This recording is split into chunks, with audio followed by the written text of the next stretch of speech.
kita ini sering ngehina zaman kita, masa kita, waktunya kita. Zaman sekarang begini, zaman sekarang begini. Kata Imam Syafi'i, kita menghina zaman kita padahal aib atau kekurangan itu adanya pada diri kita.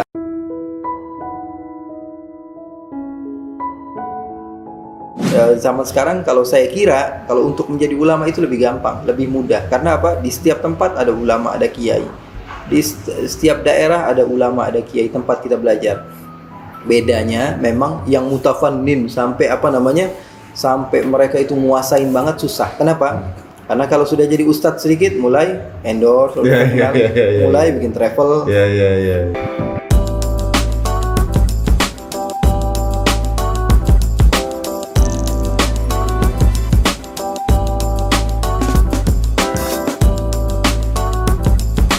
Assalamualaikum warahmatullahi wabarakatuh. Alhamdulillah rumah kita kedatangan cucu dari Rasulullah SAW. Masya Allah nih, mudah-mudahan berkah rumah ini. Alhamdulillah. Gimana Bib? Mudah-mudahan sehat Bib? Alhamdulillah sehat, tapi nempel dengan nama cucu Rasulullah itu berat banget ya. Masya Allah. Abu Lahab pamannya Rasul tapi Masya Allah, Masya Allah. Masya Allah, tabarakallah. Alhamdulillah bahagia, Masya Allah bisa silaturahmi. Sudah lama banget ini kita niat ini. Bener, kita mau ketemu tapi jadwal Habib ini kan padat merayap gitu. Sama-sama deh. Kalau kita cuma bagian ngintikunnya dari jauh nih Habib nih. Ternyata dalam sehari bisa sampai ke 5-6 tempat tuh, bayangin teman-teman semua. Kalah nih, anak bandnya kalah gitu ya. Masya Allah. Begini Habib, sekarang ini kan keluargaan ini sekarang Bib, langsung curhat nih apa Bib? Nggak apa-apa. Curhat. Keluarga kita ini kan sekarang dalam proses belajar Bib. Belajarnya itu long life learning Bib. Jadi ibaratnya seumur hidup nih belajar terus gitu. Nah dalam proses belajar ini, setiap momen selalu ada sesuatu yang baru. Nah sesuatu yang baru di keluarga kita ini adalah, yang lumayan bikin baper keluarga adalah pada saat kita harus merelakan anak kita untuk pergi mondok gitu. Soalnya ada beberapa penafsiran yang mungkin kalau salah paham anaknya menyangka mungkin apa saya dibuang gitu kan, rasanya seperti itu. Pernah saya rasakan. Habib.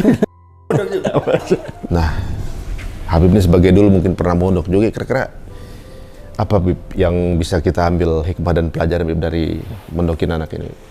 Bismillahirrahmanirrahim. Alhamdulillah sallallahu wasallam wa baraka ala Rasulillah wa alihi wa sahbihi man walah. Subhanaka la ilma lana illa ma 'allamtana innaka antal alimul hakim.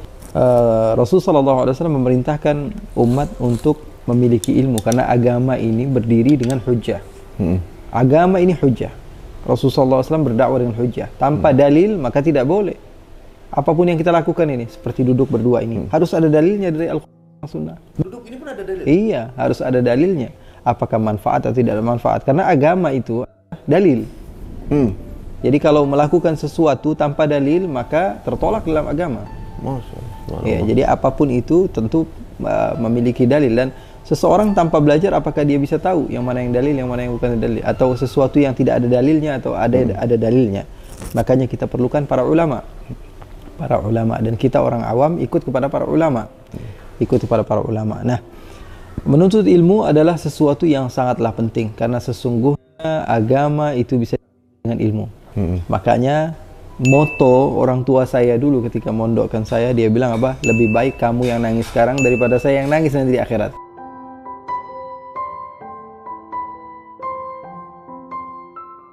Itu ana rasakan karena ana mondok 17 tahun. 17 tahun, 2 tahun gitu. Dari umur berapa? Dari umur 11 tahun. Sampai 28. Pulang usia 27 tahun. 27 sampai 28. Itu juga nggak pulang ke rumah. Udah nikah, pergi lagi begitu. Jadi waktu itu sudah 27 tahun kemudian pulang nikah, berangkat lagi gitu. Berangkat lagi. Udah memang nggak sama orang tua begitu. Jadi umur 11 tahun dipondokkan, 10 tahun, habis itu ke Yaman, 4 tahun, habis itu pulang lagi ke pondok, nggak pulang ke rumah. 3 tahun lagi. Jadi, berarti orang tua ini udah benar-benar iya, benar-benar ngelepasin lillahi ta'ala. Jadi kita taunya, nganggapnya nggak ada orang sejahat orang tua. Ya, itu perasaan itu pernah ada. Sehingga pas kita sudah mulai mengajar, sudah paham dan dakwah, suatu saat malam kita tidur, ya, kita diselimutin sama orang tua. Dia nangis, dia ciumin kita. Kita nangis paling sehari, 2 hari, 3 hari. Sementara dia juga rela begitu jauh dari anaknya. Yang namanya orang tua kan nggak mau jauh dari anaknya.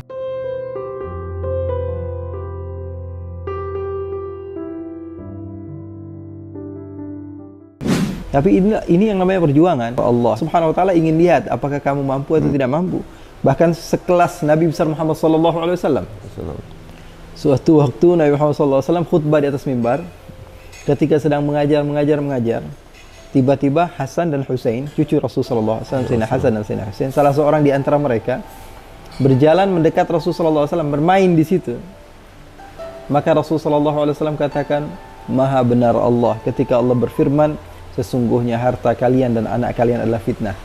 Demi Allah saya tidak sabar untuk menyelesaikan ceramah saya untuk bisa memeluk anak-anak saya. Nah, tapi inilah perjuangan karena Allah ingin melihat apakah mampu atau tidak mampu kamu berjuang di jalan Allah Subhanahu wa taala. Nah, ada namanya seorang ulama dari Damaskus, dari Suriah, namanya Hisham bin Ammar ad-Damashqi. Bapaknya itu sampai dia rela jual rumahnya demi menyekolahkan anaknya di kota Madinah bersama pada masa itu Imam Malik. Imam Malik yang memiliki mazhab Al-Maliki, Imam Darul Hijrah, gurunya Imam Syafi'i. Imam Syafi'i gurunya Imam Ahmad bin Hanbal. Imam Ahmad bin Hanbal guru Imam Bukhari. Masya Allah. Jadi semua Imam Bukhari guru Muslim ya. Jadi Imam Syafi'i itu guru Imam Bukhari, guru Imam Muslim. Karena Imam Bukhari murid Imam Ahmad bin Hanbal. Imam Ahmad bin Hanbal gurunya muridnya Imam Syafi'i. Satu ilmu, cuma beda sedikit. Beda zamannya aja. Beda zaman sama aja, beda ya pemahaman. Benar. Tapi sebenarnya ada rootnya tetap sama. Nggak ada yang perlu diperdebatkan ya. Ya iyalah. Ya Allah, saya juga baru tahu kalau ternyata semuanya ya. Iya semuanya. Saya pikir pisah-pisah. Makanya kalau ada orang bilang saya mau langsung ikut salaf aja, ikut Imam Bukhari, nggak perlu ikut Syafi'i. Bukhari itu muridnya Imam Ahmad bin Hanbal, Imam Ahmad bin Hanbal muridnya Imam Syafi'i. Salafan mana? Iya. Jadi yang lebih salaf itu Imam Syafi'i dibanding Imam Bukhari. Jadi kadang aneh gitu, nggak mau ikut Syafi'i. Ngapain ikut pemahaman Syafi'i?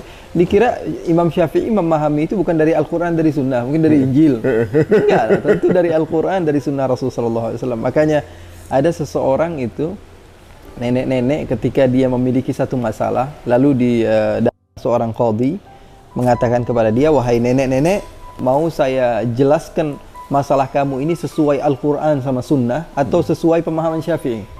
Apa kata nenek ini? Syafi'i aja wahai Syekh. Loh, kamu nggak mau ikut Al-Quran sama Sunnah? Apa kata nenek ini? Saya lebih aman dengan pemahaman Syafi'i kepada Quran dan Sunnah daripada pemahaman antum kepada Al-Quran sama Sunnah. Oh. Lebih aman, zamannya lebih dekat kepada Rasulullah SAW. Akhirnya Hisham bin Ammar ini umurnya masih kecil. Umurnya masih kecil, dikirim ke kota Madinah. Sesampainya di kota Madinah, antum tahu Imam Maliki ini kalau majlisnya dia nggak boleh diganggu sama orang. Artinya apa? Dia harus fokus. Ada yang gerak sedikit dia tahu, disuruh keluar. Kayak Squid Game itu ya. Nggak boleh pokoknya. Bahkan Imam Syafi'i dalam cerita kan tak kayak main-main begitu. Akhirnya dimarahi sama Imam Maliki. Nah, Hisham bin Ammar ini dia datang duduk di majlisnya Imam Maliki. Kemudian setelah selesai pengajian Imam Maliki ini kalau misalnya ngajar, beliau harus pakai pakaian yang rapi, beliau harus pakai imamah yang bagus. Kata beliau, saya memuliakan ilmunya Rasulullah, bukan memuliakan diri beliau, tapi memuliakan ilmunya Rasulullah. Sampai itu diperhatikan ya? Iya. Jadi saya tidak memuliakan diri saya, tapi apa yang saya bawa dari ilmunya baginda Rasul sallallahu alaihi wasallam. Kalau sedang mengajar tuh yang dia gunakan parfum yang paling terbaik, baju yang paling terbaik. Nah, selesai mengajar, masanya tanya jawab biasa kan. Nah, Hisham ini maju nanya. Imam Maliki nanya, ini siapa anak baik ini kok ikut-ikutan nanya? Padahal majelis ini majelis ulama-ulama. Berapa tahun umur Hisham itu? Umurnya ya kurang lebih 9 tahun, 8-9 tahun nih, masih tamyiz, belum balik. Akhirnya kata Imam Maliki bilang kepada hamba sahayanya, itu anak ambil nanti bawa ke rumah. Suruh diam sekarang, ambil nanti bawa ke rumah. Dia ganggu majelisnya Rasulullah SAW. Akhirnya setelah selesai majelis, dibawa anak itu ke rumah Imam Malik, diambil rotan sama Imam Malik, dipukul. Anak itu, Hisham itu? Kamu mengganggu khidmatnya majlis begitu. Majlisnya Rasulullah SAW kamu ganggu dengan pertanyaan. Anak kecil nggak perlu bertanya, kamu dengar saja. Kalau memang mau hadir di majlis, kamu dengar saja. Nangis dia keluar dari tempat Imam Maliki, nangis. Dipanggil sama Imam Maliki. Imam Maliki penuh kasih sayang. Dipanggil sama Imam Maliki, wahai anakku, apakah saya membuat kamu sakit dengan pukulan pelan saya itu? Kata Hisham, saya bukan menangis gara-gara sakit pukulan tersebut, wahai Imam. Ayah saya sudah jual rumah supaya saya bisa belajar sama antum. Ya Allah. Dan saya datang dari tempat yang jauh untuk bisa berjumpa dengan antum, untuk bisa belajar pada antum. Kalau saya bertanya sekali saja sudah dimasalahkan, bagaimana saya bisa belajar sama antum? Kata Imam Malik, sudah sini. Saya akan riwayatkan hadis Rasulullah SAW. Saya tadi pukul kamu berapa kali? 17 kali, wahai Imam. Ya sudah, sekarang saya akan riwayatkan 17 hadis yang saya dapatkan dari guru saya sampai kepada Rasulullah SAW.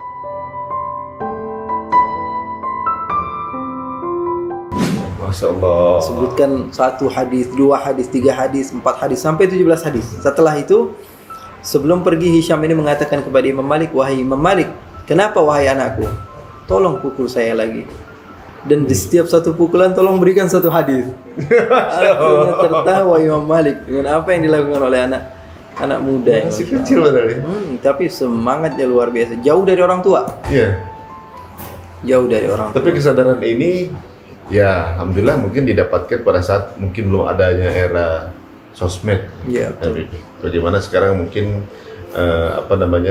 anak-anak ini sekarang kan keruh ya informasinya ya. Keruh.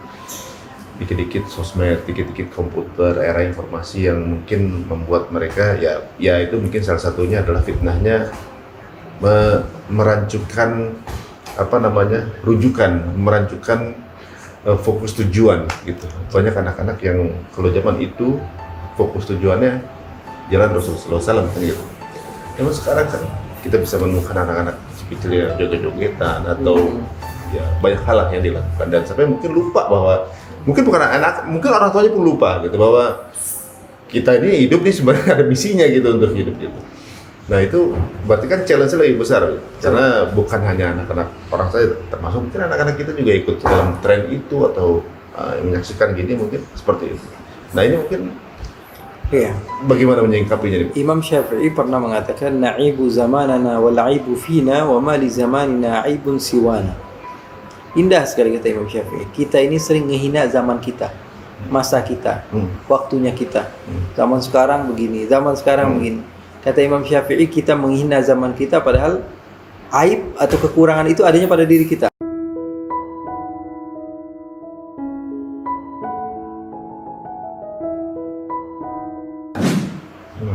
Dan sesungguhnya zaman tidaklah memiliki kekurangan kecuali gara-gara kita berada di zaman tersebut. Oh iya benar. Ya, artinya memang kesalahan, kekurangan semua dari kita. Tapi setiap masa itu ada kekurangan, ada kelebihan. Contohnya, pada masa dahulu mungkin mereka tidak memiliki kesibukan yang banyak seperti apa yang berlaku pada saat ini. Namun mereka juga kekurangan fasilitas untuk belajar. Sebagaimana umat sekarang mereka memiliki apa? Fasilitasnya prima, iya. Benar. Semuanya ada kekurangan, ada kelebihan. Iya. Artinya sebenarnya tergantung pada diri sendiri sih. Kalau memang mau belajar ya bisa saja, bisa saja. Memang kita mempunyai kekurangan, tapi kita mempunyai kelebihan. Orang zaman dahulu susah buat nulis, susah buat kita tinggal buka aja langsung sudah dapat semua kitab. Aksesnya lebih mudah ya? Mau belajar ini, mau belajar itu, mau ngapal ini, mau ngapal itu, ada metode begini, ada metode begitu. Makanya para ulama dulu mereka menulis buku yang tadinya tebal dijadiin tipis. Dia katakan lakin minat tatwili kallatil himam fasara fihi al-ikhtisaru multazam. Kalau dahulu kita membuat kitab-kitab yang besar, tapi sekarang karena semangat sudah mulai redup, apa yang kami lakukan? Kami membuat ringkasan. Ya, jadi intinya tergantung kitanya mau atau tidak. Sebenarnya zaman sekarang kalau saya kira kalau untuk menjadi ulama itu lebih gampang, lebih mudah. Karena apa? Di setiap tempat ada ulama, ada kiai. Di setiap daerah ada ulama, ada kiai, tempat kita belajar. Bedanya memang yang mutafannin sampai mereka itu nguasain banget susah. Kenapa? Karena kalau sudah jadi ustadz sedikit mulai endorse, mulai bikin travel. Kalau dahulu kan enggak. antum murojaah aja Ustadz, bagian uang biar ana yang urus. Yang dokter antum nggak usah ngurusin penyakit, biar bagian kesehatan saya yang urus. Waduh. Kan enak gitu, saling bersinergi. Udah tugas masing-masing gitu ya. Iya, jadi umat Islam tuh enak. Makanya ada yang bilang, Beb, anak saya sekolahnya di ekonomi, Beb, gimana Beb? Nanti takut. Ajarkan dia asas agama, setelah itu biar dia fokus di ekonomi. Karena umat Islam perlu kepada orang yang paham ekonomi. Jelas. Umat Islam perlu kepada orang yang paham ilmu kedokteran. Nah, di Qadarullah di belakangan lagi banyak gitu yang mungkin orang tua yang akhirnya kepingin juga anaknya bisa masuk di pondok ini gitu. Kalau kayak seperti kita gitu ya lagi berusaha gitu misalnya untuk baru belajar, apa nih Bib yang harus dijalankan oleh para orang tua baru ini nih yang jadi banyak yang komen pengen deh anak masukin pondok. Tapi bagaimana caranya anak itu bersedia untuk masukkan pondok atau bahkan sampai ada hadiah. Mereka bilang hadiah kalau anaknya sendiri ya kepengen dimasukin pondok. Gitu. Pertama tentu doa kepada Allah. Doa kepada Allah dan yakin kepada Allah Subhanahu wa taala karena tidak ada sesuatu yang lebih baik melebihi keyakinan seorang kepada Allah Subhanahu wa taala. Allah akan kasih karena sungguhnya agama ini dimulai dengan sesuatu yang aneh. Di keluarga saya kok aneh, nggak ada yang seperti ini. Memang agama Islam tadinya aneh. Kata Rasulullah SAW, agama itu dimulai dengan keanehan. Semua orang lihat kok aneh. Kok tiba-tiba nutup muka? Kok tiba-tiba nutup rambut? Kan orang Arab nggak ada yang nutup rambut. Secara budaya nggak ada nutup rambut. Ya, jadi kalau ada yang bilang bahwa sungguhnya orang Arab tertutup dari ini budaya Arab, enggak. Setelah datangnya Islam baru tertutup. Melihat ada aturan-aturan yang aneh sehingga Rasulullah SAW katakan agama ini dimulai dengan aneh dan nanti di akhir zaman akan aneh lagi dianggap orang. Oh ya, waktu saya pernah dengar asing akan kembali asing gitu ya. Artinya apa? Artinya nikmati saja lah. Ada satu orang namanya Rabi'atul Ra'i, mungkin pernah dengar? Rabi'atul Ra'i? Iya, pernah dengar kan? Beliau ini gurunya Imam Maliki, Madinah juga. Jadi rindu Rasulullah ya, kalau ngomongin Madinah. Beliau dulu yang megang Masjid Nabawi, ngajar Masjid Nabawi. Jadi ada pada masa itu ada seorang laki-laki yang termasuk daripada seorang tabi'in yang dia ikut perang bersama para sahabat. Jadi dia baru nikah, tapi ada panggilan perang. Akhirnya dia ikut keluar perang. Dia katakan kepada istrinya, wahai istriku, saya punya harta segini, kamu simpan dan manfaatkan sebaik-baiknya. Saya mau pergi bersama sahabatnya Rasulullah untuk berjuang di jalan agama Allah Subhanahu wa taala. Maka dia pun pergi. Setahun, 2 tahun, 3 tahun, 4 tahun ditunggu suami nggak pulang. Itu namanya mafqud. Mafqud itu orang yang sudah nggak ada kabar. Akhirnya ditetapkan, ya Bang Toy, ditetapkan bahwa dia sudah meninggal. Berarti hartanya menjadi warisan, kemudian istrinya sudah jadi janda, bisa dinikahi orang lain misalnya. Ya akhirnya setelah 4 tahun, 5 tahun, 6 tahun, 7 tahun, sampai 10 tahun, sampai 25 tahun, gak ada kabar. Hilang. Ternyata si istri ketika ditinggalkan, dia ini sudah hamil. Jadi baru nikah, ditinggal, ternyata dalam keadaan hamil. Nah setelah 25 tahun, ternyata dia pulang. Ini suaminya, yang orang semuanya ngira dia sudah meninggal. Untungnya istrinya nggak kawin lagi saat itu. Padahal sah-sah saja kalau dia mau kawin lagi. Udah tua masih 25 tahun. Iya, setelah 25 tahun. Akhirnya pulang ini bapaknya, ini siapa namanya suaminya ini. Sebelum dia pulang ke rumahnya, sebagaimana biasa dia datang ke masjidnya Rasulullah SAW. Sholat di situ dulu. Setelah 25 tahun nih, kampungnya dia nggak pulang. Akhirnya setelah dia sholat, dia melihat ada seorang imam yang khotib di masjid tersebut sedang mengajar. Akhirnya dia duduk. Ini anak muda, usianya masih 25 tahunan. Dia duduk di belakang, nangis dia. Ini anak muda katanya mengingatkan saya kepada zamannya sahabat. Tutur katanya, cara dia menyampaikan, demi Allah tidak ada yang melebihi kealiman orang ini. Ngefans banget pokoknya ini. Dia nanti pulang ke rumah dia mau ceritain sama istrinya bahwa ini orang emang hebat begitu, bagaimana cara menyampaikan Al-Quran, Sunnah Rasulullah SAW. Akhirnya setelah dia hadir di pengajian tersebut, dia pulang ke rumah. Assalamualaikum. Siapa kata istrinya? Akhirnya diintip sama istrinya, ternyata suaminya. Kaget kan? Dikira sudah meninggal, tahu-tahunya masih hidup. Untungnya istrinya nggak kawin lagi. saat itu. Padahal sah-sah saja kalau Kalau dia mau kawin lagi. Udah tua dong, usia 25 tahun. Iya, setelah 25 tahun. Akhirnya pulang ini bapaknya, ini siapa namanya, suaminya ini. Sebelum dia pulang ke rumahnya, sebagaimana biasa, dia datang ke masjidnya Rasulullah SAW. Sholat di situ dulu. Setelah 25 tahun nih, kampungnya dia nggak pulang. Akhirnya setelah dia sholat, dia melihat ada seorang imam yang khotib di masjid tersebut sedang mengajar. Akhirnya dia duduk. Ini anak muda, usianya masih 25 tahunan. Dia duduk di belakang, nangis dia. Ini anak muda katanya mengingatkan saya kepada zamannya sahabat. Tutur katanya, cara dia menyampaikan, demi Allah tidak ada yang melebihi kealiman orang ini. Ngefans banget pokoknya ini. Dia nanti pulang ke rumah, dia mau ceritain sama istrinya bahwa ini orang emang hebat begitu, bagaimana cara menyampaikan Al-Quran, Sunnah Rasulullah SAW. Akhirnya setelah dia hadir di pengajian tersebut, dia pulang ke rumah. Assalamualaikum. Siapa kata istrinya? Akhirnya diintip sama istrinya, ternyata suaminya. Kaget kan? Dikira sudah meninggal, tentunya masih hidup. Akhirnya sudah dia kangen-kangenan, akhirnya duduk berdua, istrinya mau ngambil air minum. Ternyata ada yang masuk ke rumahnya tanpa mengetuk pintu, main masuk-masuk aja. Laki-laki, usianya 25 tahun. Ini dia nganggap ini rumah dia, padahal itu anak si perempuan tadi. Jadi dia ribut satu sama lain. Kenapa kamu masuk rumah saya? Yang satu bilang, kamu kenapa masuk rumah saya?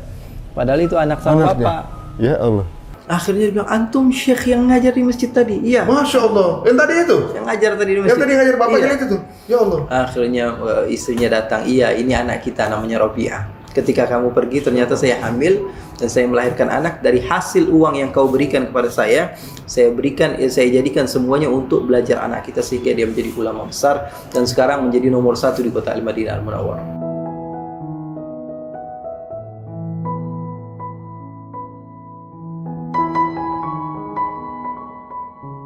Gurunya Imam Maliki.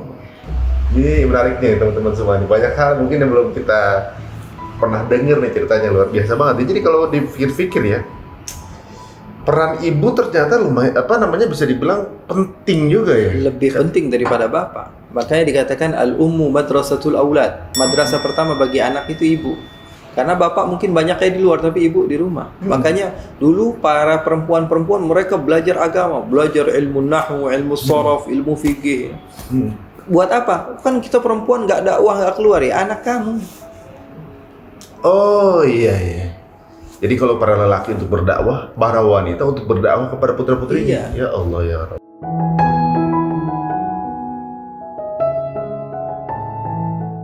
Itu makanya mungkin kadang-kadang ada juga yang masuk pesantren yang laki aja, yang cewek nggak usah, kadang-kadang begitu. Betul. Kita nggak bisa nyalahin ini anak. Wah kok anak saya nakal, anak saya nggak. Karena tabiat itu langsung dapat. Terkadang tabiat itu terbuat dari karakter itu terbuat dari di mana dia tinggal. Makanya Rasulullah SAW katakan, kullu mauludin yuladu alal fitrah.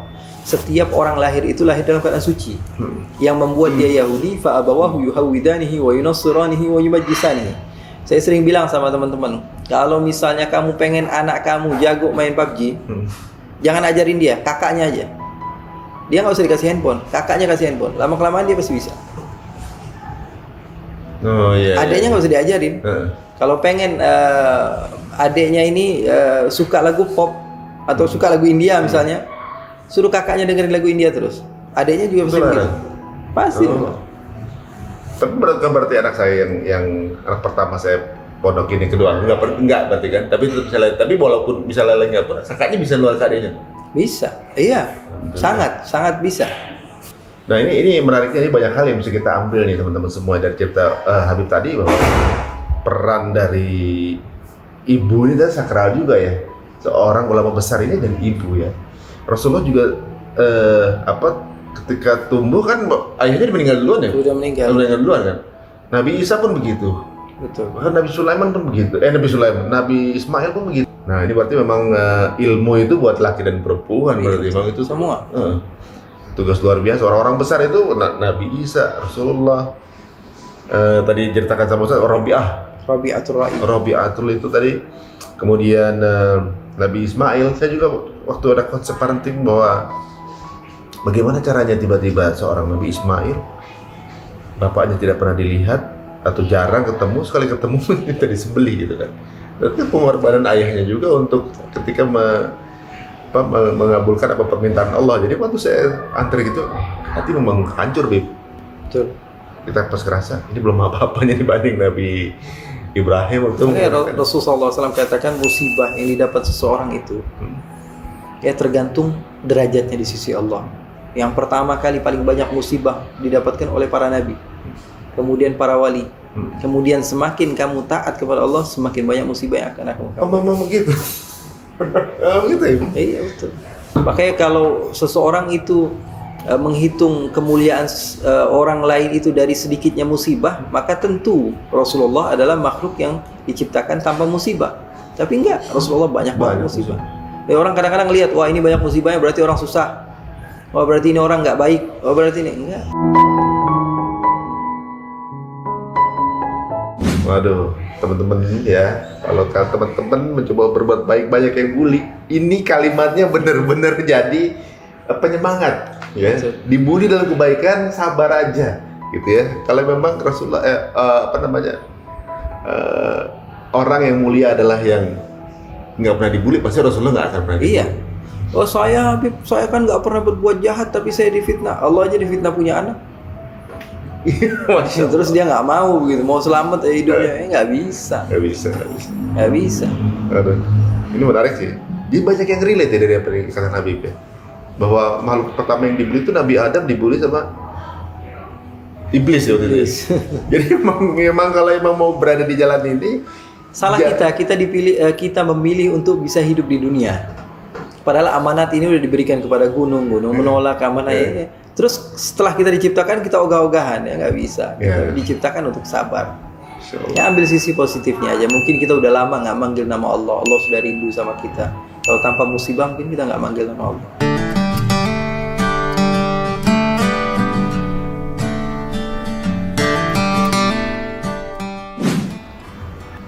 Nah kalau kasih sayang Allah sendiri nih, Habib, kita ngelihat bahwa ya walaupun saya dengan latar belakang ya mungkin ya kalau dicatat kesalahannya mungkin nggak bisa habis berapa buku. Sampai saya tuh ngerasa kayak, waduh, kalau semua yang saya lakuin ini nggak dihitung sama Allah, saya mau bawa apa gitu. Jadi memang kita ini punya tahapan masing-masing ya. Jadi setiap umur itu terkadang kata Rasulullah SAW, Rasulullah mengajarkan kepada kita untuk takut kepada Allah dan untuk berharap kepada Allah. Dua hal ini harus kita kedepankan. Rasa takut kepada Allah dan rasa berharap kepada Allah. Rasa takut itu baiknya kata para ulama dilakukan oleh seseorang ketika dia masih kuat, masih muda. Umur-umuran ya di bawah 40 tahun ke bawah atau 45 ke bawah atau 50 ke bawah itu masih usia-usia muda. Rasa takut itu harus dikedepankan. Rasa takut, ya Allah mungkin gak diterima, gak apa-apa. Ini gak apa-apa. Justru malah menjadikan kita semangat untuk melakukan ibadah yang lain sehingga yang lain tersebut diterima oleh Allah Subhanahu Wa Taala. Bukan malah dengan kita takut, justru kita tinggalkan. Itu namanya kebodohan. Ketika kita takut, sekalian aja, nggak usah lah. Ya. Takut lagi. Iya. Ada kan orang begitu. Ada orang yang ada beberapa emang teman saya begitu. Udah kayaknya udah banyak nih. Itu tanda memang Allah Subhanahu Wa Taala tidak inginkan kebaikan kepadanya. Maka Rasulullah SAW katakan, kullun muyassarun lima khuliqalahu.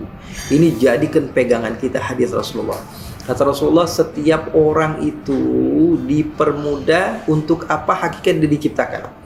Kalau diciptakan untuk kebaikan, pasti bakalan Allah tuntun dia untuk menjadi orang yang baik.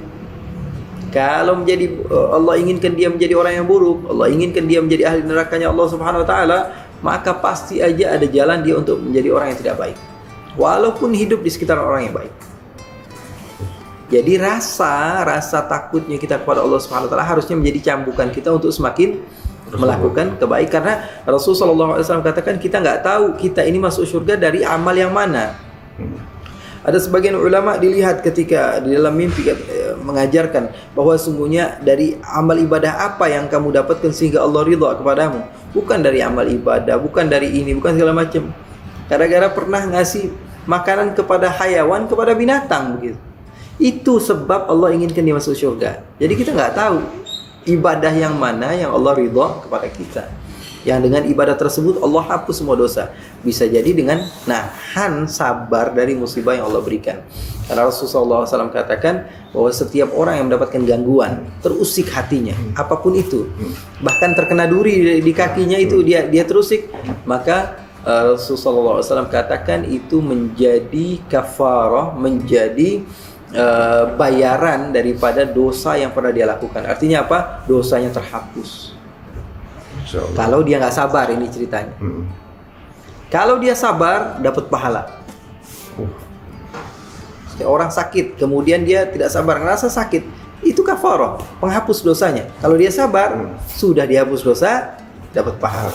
Ya Allah, banyak bonus juga sebenarnya. Iya, cuman kadang kita nggak tahu. Allah Subhanahu Wa Taala memberi, makanya jadi umat Islam itu enak. Dari dulu kita pelajari itu ya. Kalau misalnya jadi umat Islam itu enak, ketabrak aja bilang alhamdulillah masih kaki. Ya alhamdulillah baru kaki doang keseleo gitu, atau tangan doang patah, alhamdulillah masih alhamdulillah. Kenapa? Karena setiap apapun yang datang dari Allah itu baik.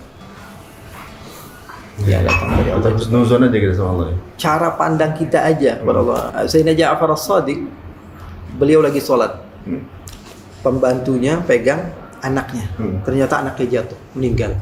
Akhirnya selepas sholat dikasih tahu dia, wahai Syekh Ja'far, Imam Ja'far as-Shadiq, bahwa anak kamu yang kecil itu meninggal. Angkat tangan dia, alhamdulillah, Allah berikan kepada saya 4 anak, 1 diambil, 3 disisain. Masih Ngasihnya 4, diambil 1 doang, masa saya marah? Emang susah. Iya. Itu level keilmuannya adalah level karena hadiahnya surga, dia tahu. Ya Allah. Kalau kita kan nggak ini. Kita pikir bahwa mungkin rasa memiliki yang berlebihan itu yang merasa kita itu nggak terima kalau diambil ya. Ya Allah ya. Dan ingat bahwa musibah yang kita dapati itu bisa jadi itu cara Allah Subhanahu Wa Taala inginkan kita ini untuk menjadi ahli surganya Allah. Karena tanpa musibah mungkin kita nggak bakalan kembali kepada Allah, nggak bakalan ingat, nggak bakalan mau cari kajian-kajian.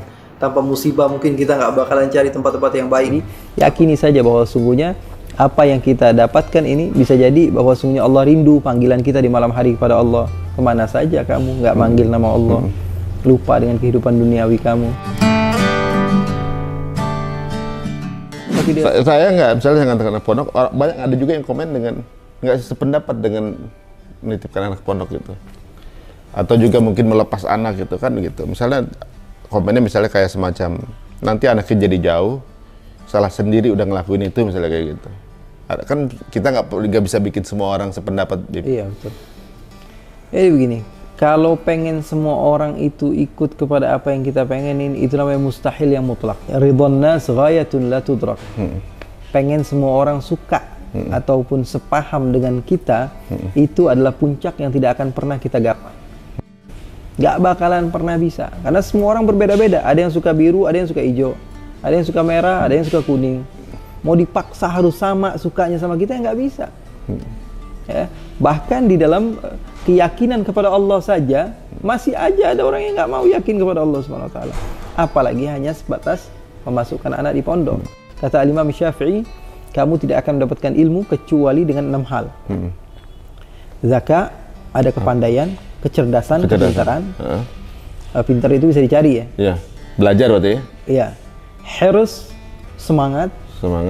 Zakat, wa hirs wastibar, sabar. Wa bulghah, dana. Wa irsyadu ustaz, ada guru yang mendidik. Wa tuliz zaman, dan waktu yang panjang. Oh, nggak bisa instan berarti? Nggak bisa, nggak ada. Orang tiba-tiba menjadi orang alim, nggak ada. Waduh, Masya Allah. Ya, mudah-mudahan menjadi mungkin bisa menjadi masukan untuk yang masih belum sependapat, tapi bukan berarti kita memaksa untuk menjadi sependapat. Enggak. Gitu. Tapi tentulah orang yang misalnya dia berusaha, kemudian dia ada kemauan yang kuat, kemudian dia rela anaknya pergi jauh untuk belajar. Ya, itu artinya apa? Artinya dia akan mendapatkan sesuatu yang lebih dibanding orang lain. Karena di rumah itu kita kadang-kadang bangunin anak aja masih rada kasihan gitu, biarinlah setengah jam lagi lah. Karena begadang semalam. Kan begitu adanya. Ya, makan, wah ini janganlah dikasih ini. Kita kan padahal kita manjain itu, dia nggak terbiasa dengan hidup. Kalau misalnya kita hidup panjang umur, kalau kita tiba-tiba nggak ada, iya benar. Terus anak kita nggak ada pengalaman sama sekali dengan kehidupan, apa yang terjadi? Habis dinasti kita.